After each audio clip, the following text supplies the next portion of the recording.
Mantashe says all energy potential available in South Africa must be taken into consideration. He says wind energy is becoming one of the lowest cost clean energy sources for new electricity, but that sources including oil, coal, gas and nuclear must not be ignored. We need to support the renewables which have time limits, which have needs support to be sustainable throughout.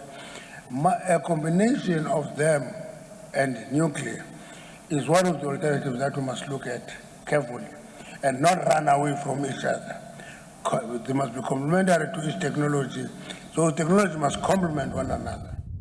He says government's flagship Independent Power Producers Procurement Program has been a significant enabler in developing the renewable energy sector here in South Africa. He says, however, that there's no influx of applications for such projects at the moment. You can build a power station on independent generation. There is no limit. We remove the cap altogether. But people want to project us as being hostile to the renewables.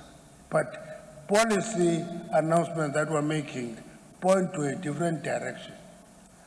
So embedded generation has no limit. We've removed the cap altogether. We've allowed municipalities to develop their own energy. There's no flood of applications to do that. But policy has allowed it. The South African Wind Energy Association says part of the problem is that it takes a long time to establish a wind energy project. Construction can take anything from 12 to 18 months, while environmental assessments and other processes are also part of the mix. We have an open energy system, a liberalized energy system with a willing buyer, willing seller for people to build their own renewable energy plants. Municipalities are now starting to build their own renewable plants. So I think the market is opening, government is playing their role, industry is playing their role. I think we just need to coordinate a little bit better, unblock the red tape, make sure that the regulatory processes are a little bit easier to follow, making sure all of the permits and requirements are in place and are easy to obtain. Governor says just under 3.4 gigawatt of wind energy has already been put onto the grid.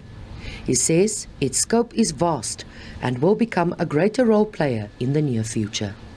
Gwede Mantashe, SABC News, Cape Town.